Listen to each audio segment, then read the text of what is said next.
All right, welcome back to Crash Command Games. This time we're taking a quick look at a new product out here. Obviously, there are many other YouTubers or other people who may have already looked at this product, but this is our look at it. I just wanted to get a quick peek at it. We are not in metrics, so we are going to go here to the pits.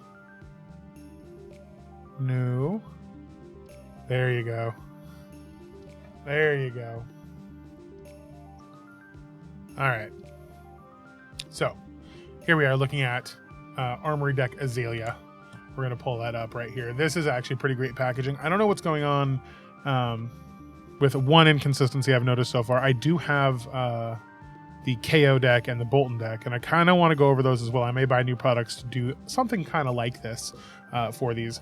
But in response to a few other videos I've seen where people are still talking about how expensive it is to get into Flesh and Blood, and it's just so frustrating.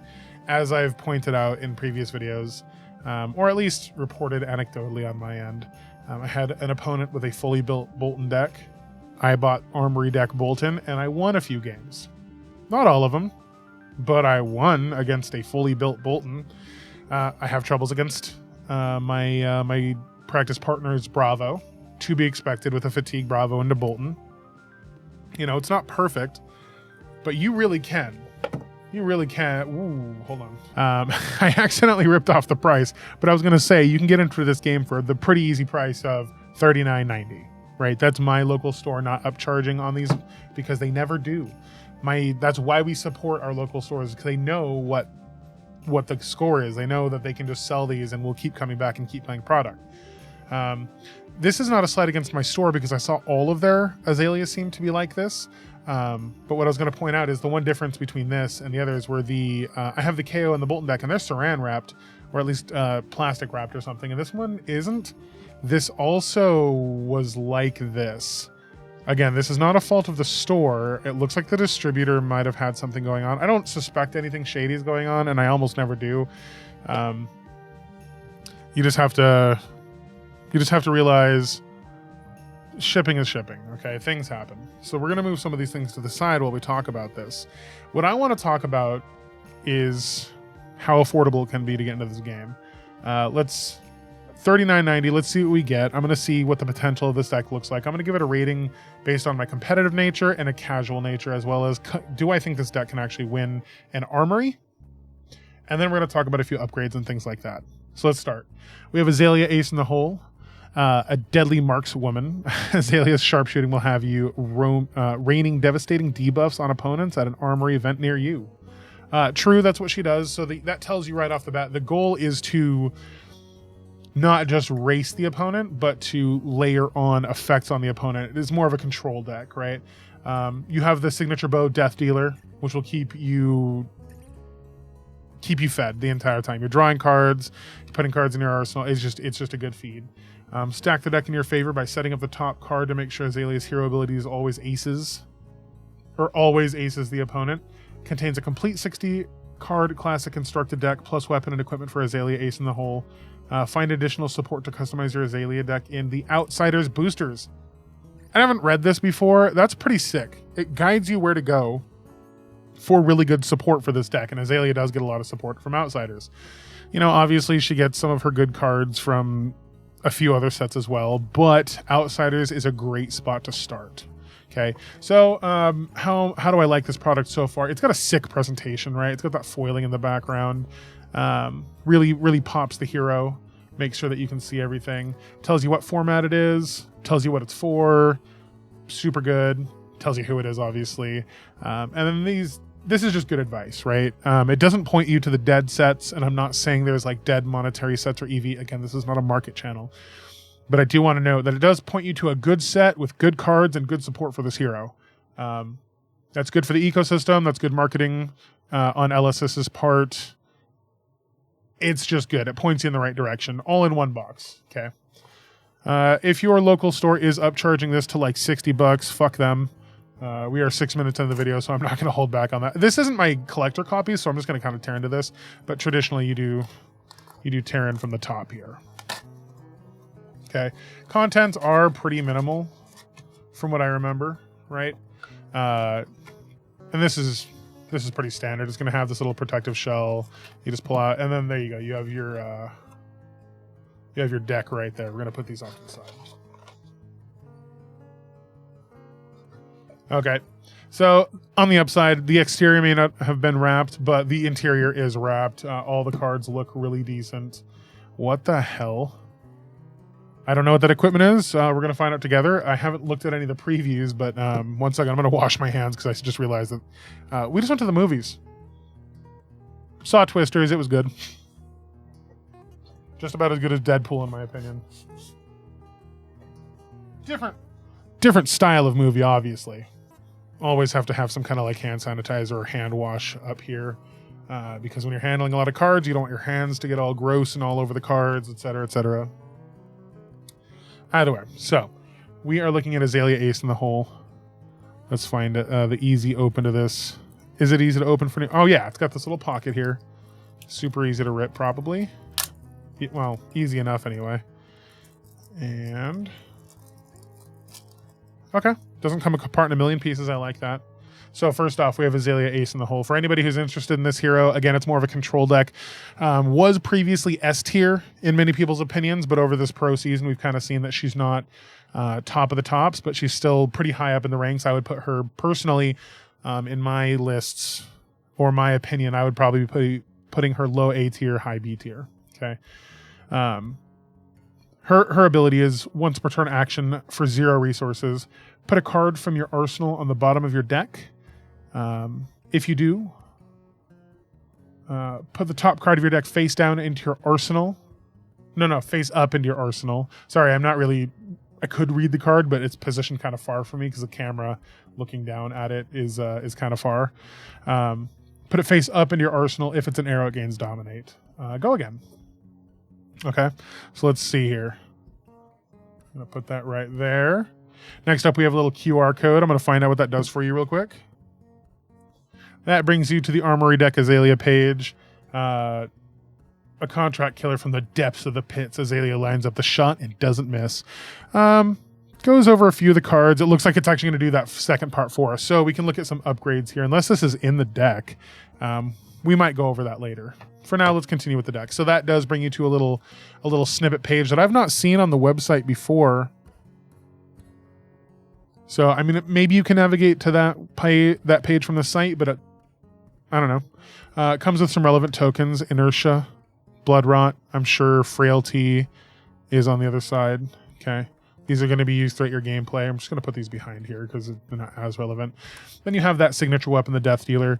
Once per turn action, 1 resource. If you have no cards in your hand, put an arrow card from your hand into the arsenal. Face up. Sorry, again, it's kind of far and it's tilted away. I should be able to read it, but I'll just do this. If you do draw a card, go again. There you go. So, pretty decent little guy. Crow's Nest, if I remember right, this one is just pay a resource, put a name counter on it whenever an arrow is put into your arsenal face up. Very useful with many of the cards in this deck. There's just no reason not to have this. There's other quivers you can utilize, but that puts aim counters on things. Oh my god, it comes with red in the ledgers. That's awesome. Does it come with 1 red in the ledger LSS? Okay, so first upgrade we're going to talk about is going to be red in the ledger. I'm going to put a little price. We're going to put a little price thing somewhere on the screen, and we're gonna tally up like what your upgrade path should look like and how much it should cost you to get a better version.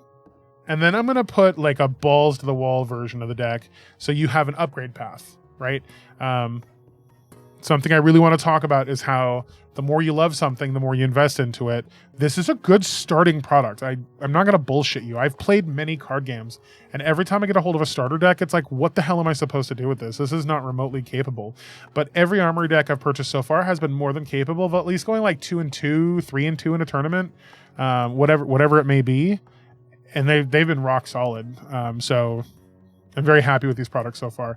But right now, red in the ledger. A one of. Barbed Undertow is an interesting inclusion. When I think of this card, I don't think Azalea, but at the same time, it can be very good. It's if this has an aim counter, when it hits, call a color. Your opponent can't pitch that color. can be very crippling, very relevant in the new meta. Again, it looks like there's only one of those. Next, we have a new card that I'm not aware of, so I'm going to read this real quick. If this has an aim counter, it gains Dominate. And when this hits a hero, they banish face down a card from their hand. At the beginning of their next end phase, they return it to their hand. It's like I'm sorry, I just noticed the light was on it the whole time, but I'm going to hold it here so you can kind of read it too, pause it as well. 4 attack, 3 defense, 0 cost, red pitch, super decent looking card. Looks like an extended Intimidate. Kind of irritating because it saves the card from inertia or seek and destroy effects. But overall takes some defense out of their hand if it hits. That's super interesting. So I like that. Ooh, okay, you get 2 of those. Please tell me they did not do that again. Stone Rain, I feel like, in my opinion, might be a little bit more popular of a card. And if that's the case, this will drive price. I don't like that a lot of the time, but it is what it is, if that's where we're at. Okay. Next up, we have 3 red Bolton Shots. This is a very good card from Tales of Aria. If its power is greater than its base, it gets go again. And when you hit your reload, 0 for 4, blocks 3. God, it's just a good card. All right, so we start with 3 of those. 3 Drill Shots. 3 Drill Shots. Another very good card, 0 for 4. Aim counter gets piercing 1. If it hits, you damage up their armor a little bit. Very good support piece. 3 Infecting Shots. The damage value on this is just great. You stack it with other effects, it becomes deadly. I like Sedation Shot in this current meta. I liked Sedation Shot before this current meta. I like the inertia effect. I feel like it's a little underutilized, but I think we're going to be heading in a direction that likes inertia a bit more. Sleep Dart, this card is just pivotal in many matchups. You just turn off your opponent's hero ability, and most heroes don't really function without their hero ability very well, specifically lethal to Leviah. Rabble, just a good card. Lets you look at the top of your deck. 0 for X, go again, Lace with Blood Rot. There's not a lot to... The reason I'm kind of skipping over this card, it's not a lot to go with it. The only thing I don't like about it is the 2 block, but it's so versatile that it needed to be balanced like that. 0 cost, go again, attack. Fantastic. In Azalea, it lets you look at the top of your deck so you know whether or not to use Azalea's ability or to draw a card, or it just gives you more information while also presenting an attack and some damage to your opponent. So super, super solid value there. Here we have Lace with Blood Rots. Come on, camera. You can do it.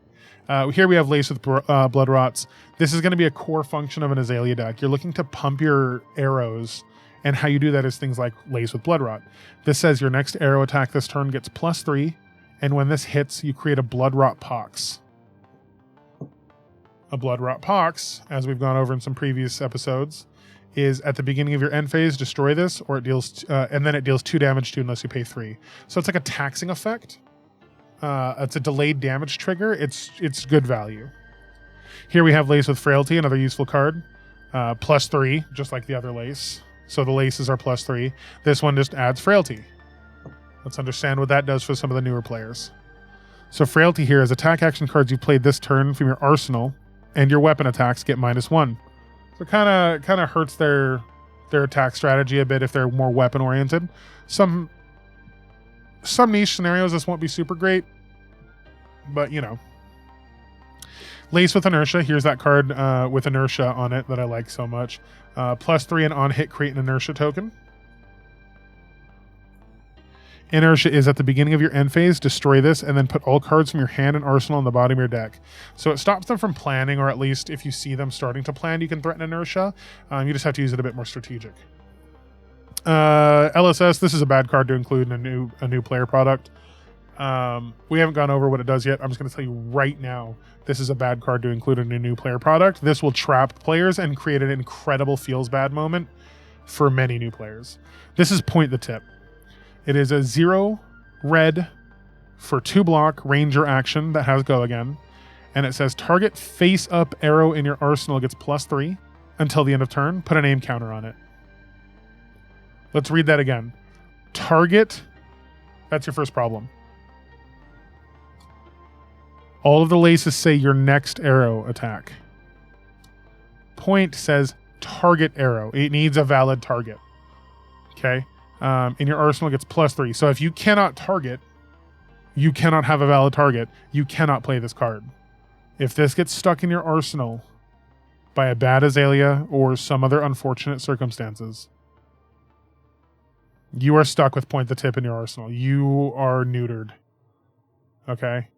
Unless you can... does Azalea say face down card? Put a card from your arsenal on the bottom of your deck. Okay. So you can cycle it with Azalea, but it will rob you of a turn if this gets stuck in there. So that it's not my favorite to just get punished. At the same time, it's kind of a punish mechanic that might teach you the lesson of never blind Azaleaing, unless you absolutely, it's make or break time. You know what? I just talked myself into this being an okay include because it teaches you lessons. At the same time, it does have functionality. You know, a 0 for +3 with an aim counter for many of these other arrows that say they need aim counters. Not too bad. But I'm still mad about how it could create a feels bad for a new player.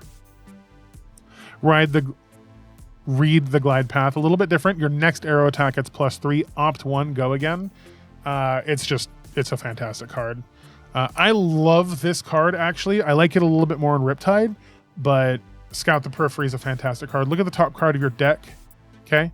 The next attack action card you play from your arsenal this turn gets +3. Go again. We're not going to talk about why I like this for Riptide. That's in the Riptide deck tech that I made a while ago, and I could update that very soon. But for Azalea, you get to look at either your deck or the opponent's deck and plan for what's ahead. There's going to be this new meta of planning ahead based on what we're seeing out of some of these cards. I'm starting to see a lot of peak effects. If you don't know what that is, like look at an opponent's hand, look at the top of the deck, gain information. And then it's the next attack action card you play from Arsenal gets +3. That's going to be most of your attacks minus Ravenous Rabble. So Ravenous Rabble doesn't consume this, which is good. And then it has Go again. So I like Scout the Periphery quite a bit. And then we see cards like Spire Sniping. Okay. This one is when this is turned face up in your arsenal, look at the top 2 cards of your deck, put them back in any order. A 1 for 4, 3 block that lets you look at the top of your deck. An important note for this card is with Spire Sniping, it says when this is put or turned face up into your arsenal, look at the top 2 cards. Okay. So let's take a look at like Death Dealer, which says if you have no cards in your arsenal, put an arrow card from your hand face up into your arsenal. You do that with Spire Sniping. Some people will try to resolve the Spire Sniping first, but we actually have to resolve the first ability that's happening first. So this says Death Dealer. Put this into my arsenal face up. If I do draw a card, you then draw your card. And then you can resolve Spire Sniping because it's a separate ability on the layer. Okay. So just remember that if you pick this deck and play it up. I don't know how to talk. I'm tired. Whatever. We have Line It Up here. This is a yellow 1 cost 3 block ranger action that says Go again. Your next arrow attack this turn gets +3. Fantastic. I love to hear your next attack as opposed to target attack. And then you may turn a face down arrow in your arsenal face up. If you do, put an aim counter on it. There's nothing wrong with this card. It costs 1, puts an aim counter on something. I think this is the balancing act for what the hell is that card called? Not Scout the Periphery, not Scout the Periphery, not Read the Glide Path. Before that, just a little bit before Read the Glide Path. Point the Tip, okay. This is a mildly better Point the Tip. I don't see a problem with it. I think this is a good card. You can put aim counters on stuff, turn face down, arrows face up, etc. That could trigger Spire Sniping as well. And then you could probably Azalea and then still consume the +3 on the next arrow. Yellow, Read the Glide Paths, +2, not too crazy.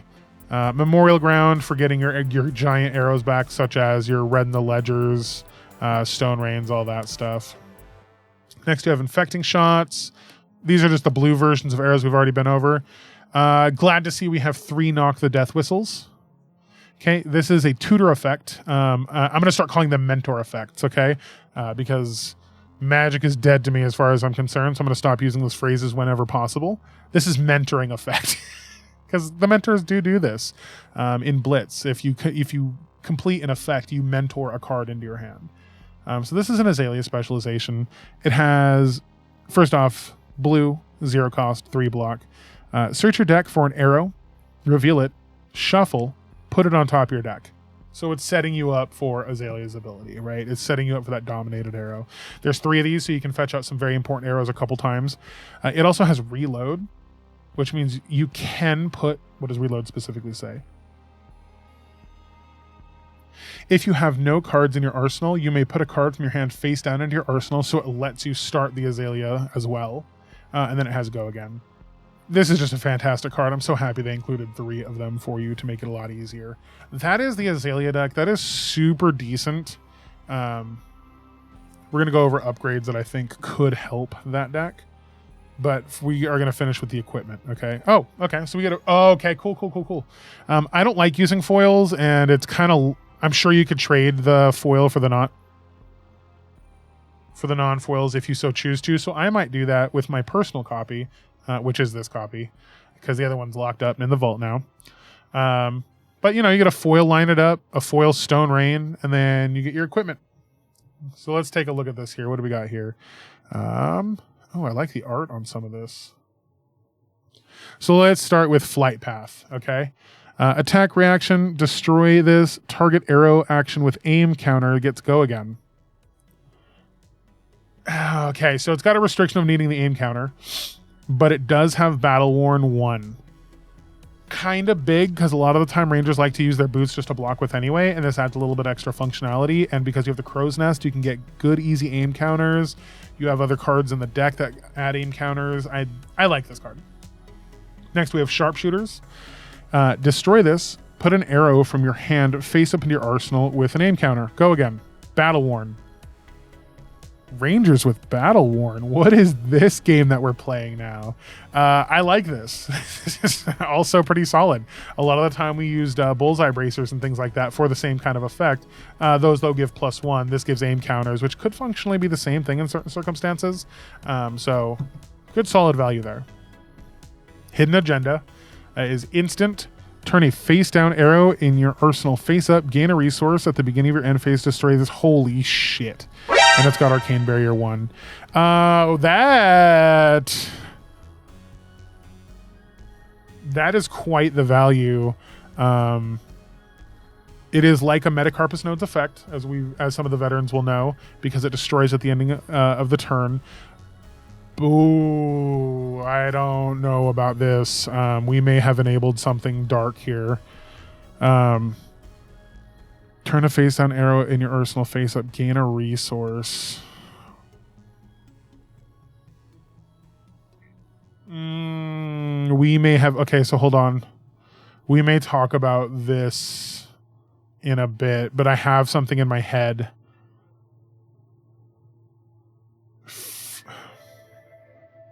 Not for Azalea. But I have Riptide. I have Riptide over there.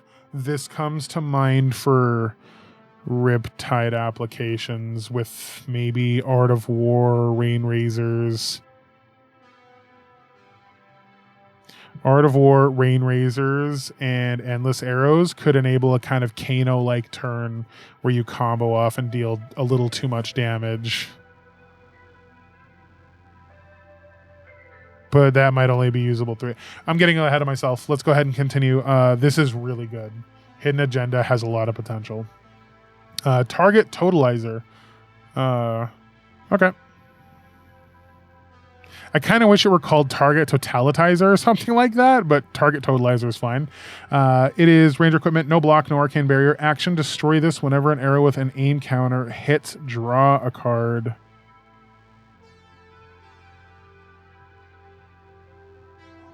Oh no.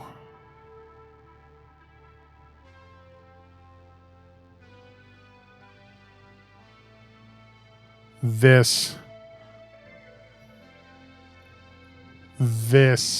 is going to be a problem. I don't know how long it's going to take for someone to find out. Hopefully I'm not the only one thinking about this. This is going to be a problem.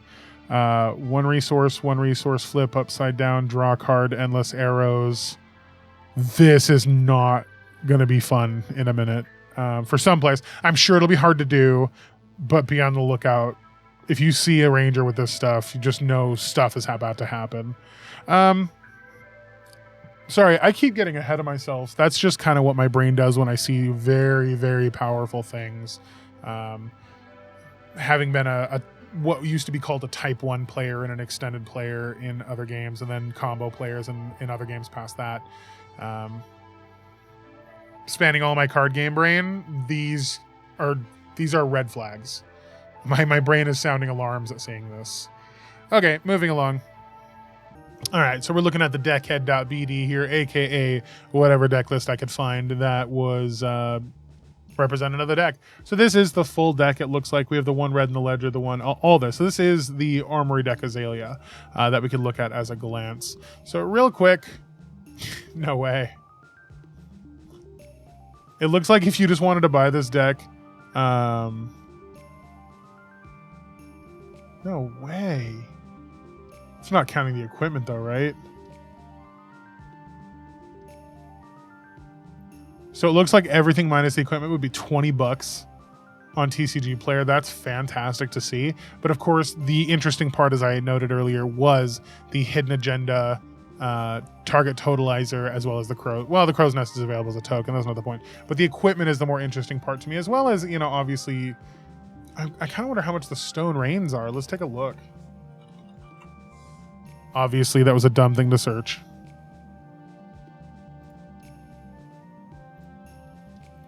Okay, so these are $2 or $3 each, right?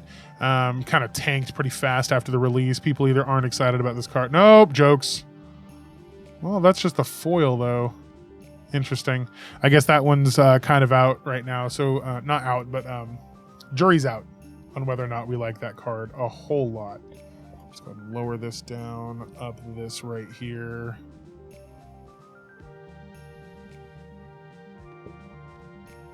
Get this here. Swing this out and put that right there. Okay, cool. So, looking back at this, like I said, we're going to look at what it costs to kind of upgrade this deck, okay? So, as far as equipment goes, I think you kind of want the target totalizer. I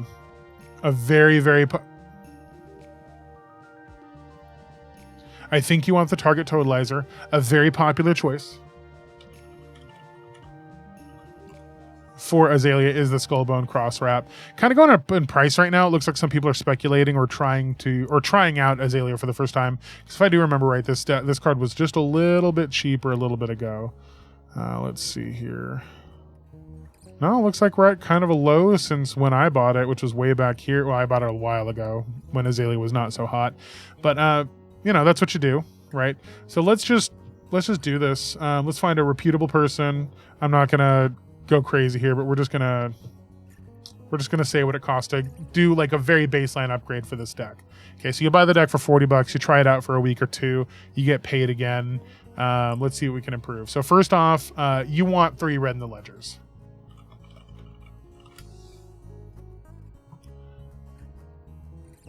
Okay, if you're a collector, you know, move to the Arcane Rising version. But if you don't care and you're just getting your head in the game and you just want to play the deck, let's go ahead and take a look at Star City Games will sell me 2 of these for $4 each, as opposed to the 6 or 7 that I saw on the other page. Okay, red in the ledgers are fantastic.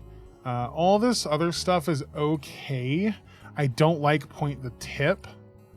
So let me take a peek here. I do believe the new gloves, the long draw half glove. Cool. They're dead cheap. You could try this out. I'm not optimizing for shipping or anything, but you could obviously do that. I'm not optimizing for shipping or anything, but of course you could do that. And then, as I said, we're going to go over the budget version first, and then we can go balls to the wall later. So right now, I'm just looking at like a few cards you can replace. I now want to replace 1 Barbed Undertow, because I don't particularly like that card for Azalea. We're going to replace 1 Barbed Undertow, 3 Point the Tip, so that's 4 cards. And then probably also get rid of the 3 Sedation Shot reds. So what is that? That's 3, 6, 7. Get rid of 7 cards. And I would just say you round out that rainbow of Bolton shots. So we're just going to go for the cheapest. Price low to high. We got yellow and blue because we already have the red ones in the deck. So we'll just say, what do we need? We need 3 of these things. These are $1 each from this person, doesn't matter who. And then a different person also has 3 of these for just a little bit cheaper. Okay, so that's 6 cards. But like I said, we need to also replace this barbed undertow. And then I would also say we could probably take out, kind of looking at this curve, Azalea can go pretty lean. And now that we're adding all the Bolton shots that cost 0, we can probably take out the, we could probably take out the blue Spire snipings and find a few other arrows.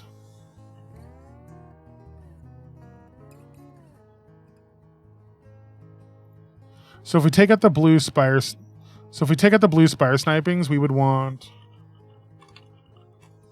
would probably want to add Remorseless. This is kind of a bit more expensive. We might save this for the balls to the wall version. Let's go ahead and take a look at another card. Okay, so this is another card from Outsiders that I have a lot of faith in and I think would fit right into this deck. And they're just dead cheap. So let's just, first one, we just need 3 of them. We could probably also cut the yellow Read the Glide Paths. Maybe? No, we'd want to cut some red cards. This is interesting. Maybe we take out the blue Infecting shots. We probably take out the blue Infecting shots as well and see if we can fit in.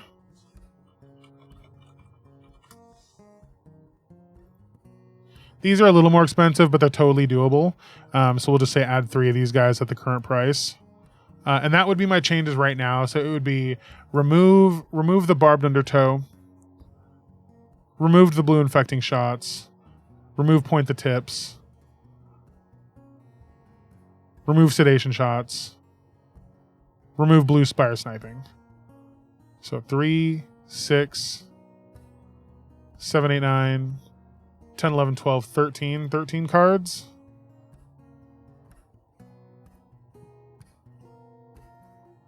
So here we have a quick upgrade pack. Again, we need 16 cards, and then we're adding an equipment, I think. And we have 16 items in our cart. So here we have Mercantile Grapnel, Bolton Shot Blue, Bolton Shot Yellow, Long Draw Half Glove, some Codex of Blood Rots, a Skullbone Cross Wrap, and then 2 Red in the Ledgers to wrap out your pair. That's an $85 upgrade. So you spent $40 on the deck.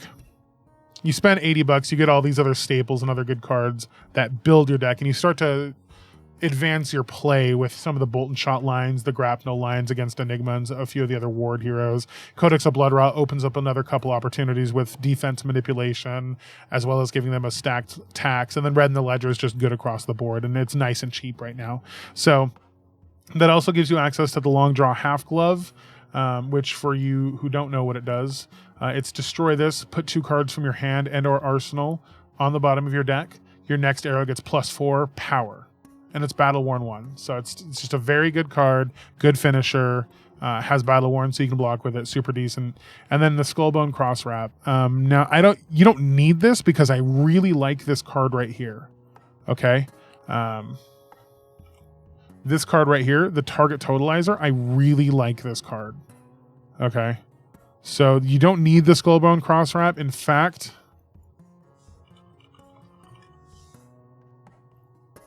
I would say if you don't want to pony up for the Skullbone Cross Wrap, this move right here also makes a ton of sense. Okay, adding these 3 Endless Arrows, it's just $6. You could probably just run with the Target Totalizer. Let's remove the Skullbone Cross Wrap. You have to play a bit more carefully, and you have to rely on those Read the Glide Paths and Spire Snipings a bit more. You have to play a lot more carefully and more controlled without the Skullbone Cross Wrap, but that's a $50 upgrade, and that gives you all the power you're going to need. You won't be using 3 copies of every card. You know, you experiment, you deck build, you go through the deck head method, which is available in the Deck Head Method podcast. Lets you understand how to build the deck. for some of the newer players. $50 is a totally reasonable upgrade, and this deck would probably start holding its own more consistently against many decks. Now, if you wanted to then say, okay, so I've played Azalea as just the Armory deck. A paycheck or two later, I've bought this $50 upgrade pack-ish at the time of this filming. I've bought this $50 upgrade pack, and I'm really, really enjoying the Ranger class. Okay? Once you say those words, you have just announced to the world that you are a Ranger player and you're a Flesh and Blood player. Just find the cheapest tunic you can. This Bright Lights one, for example, is $90. Tunic is amazing for Rangers. This Hidden Agenda, Jesus, I'm hesitating to say you need the tunic because this Hidden Agenda is very good, but it's only usable one time. Well, one turn. It's usable one turn, but you could get a lot of value out of it. So I would say it's up to you. If you want to play the tunic, fantastic. Get that $90 tunic. It's a generic. It's usable across multiple heroes, but it's also usable in Azalea. I do think Hidden Agenda is more than viable. I do think it's more than viable. You would be totally fine staying with Hidden Agenda. Okay. But we're also going to go ahead and come over here and add... This card's a heavy hitter. It's a big card. It costs a lot of money. This is only if you're positive you're going to stick with Ranger for a long time. Let's take a peek. After the Codex of Frailty, you're going to want to find a way to add these next few cards.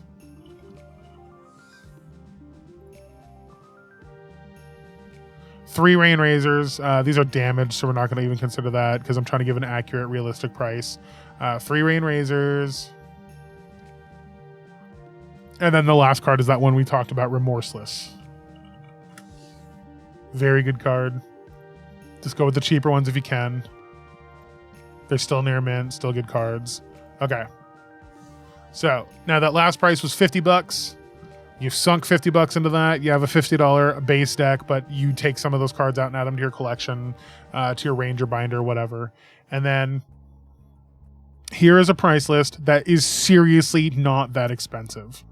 When you really think about what it takes to get into a lot of competitive card games that you like, you've played for a few weeks, you've gone through that $50 upgrade pack, and then you've started to buy packs from here and there, got a trade collection. You're investing time and money into the game. Once you've decided this game is for you, this class is for you, you're really liking Azalea, and this was your path from the Armory deck, right? You'd had a lot of fun with this game. You get to think about investing into this game, okay? $400 is a lot of money. It just is. There are more expensive decks than this as well. No lies. You want the most competitive of the most competitive deck in any trading card game, you're typically going to pay a bit more money. As of right now, this is what I would look like, okay? And it's not even $400 solid. It could be less if you really are okay with playing the Hidden Agenda, which I might be with Azalea. More so with Riptide. So you have the Remorseless, Grapnels, the 3 Codex of Frailties, Endless Arrows, Bolt and Shots, the Long Draw Half Glove, Codex of Blood Rots, Red in the Ledgers. Now, the Rain Razors, for sure you want. If you don't want to buy the Tunic yet, and you want to focus more on the Ranger play, and you're okay with working around Hidden Agenda, the chess piece that comes in the Armory deck. And then remember that I didn't change the cart, so it's actually minus $50 right here. So you're more looking at $275 more, and you've got yourself all of the power cards that you need for Azalea. Codex of Frailties, Endless Arrows, the Red in the Ledgers, the Rain Razors. That's it. That's an Azalea deck. So, just real quick, 2 plus 2 is 4, minus 1, that's 3. Quick math. You done know.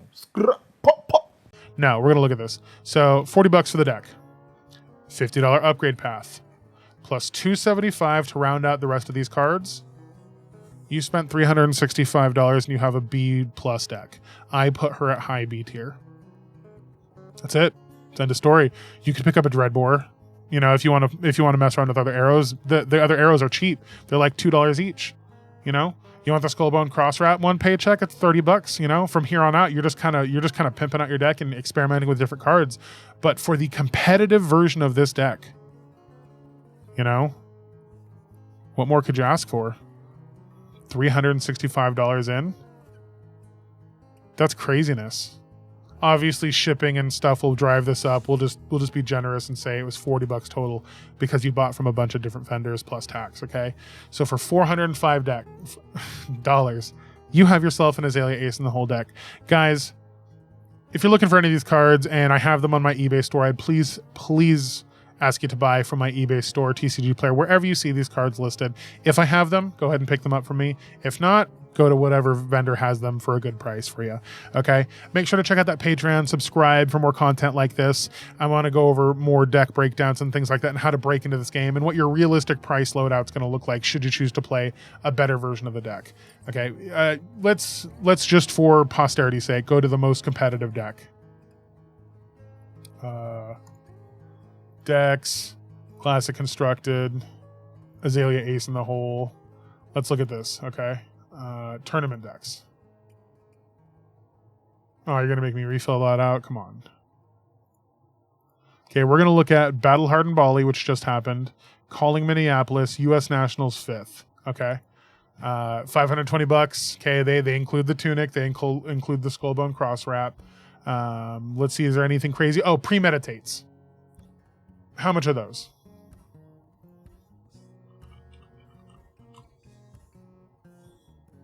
$17 each. Okay. Let's just add those so I make sure to make a fair understanding of what you're going to be spending. $20 each, $60. So where were we? What was that? 40 plus 50 plus 275 plus that 60. 425. So we're at $425 for my version of the deck.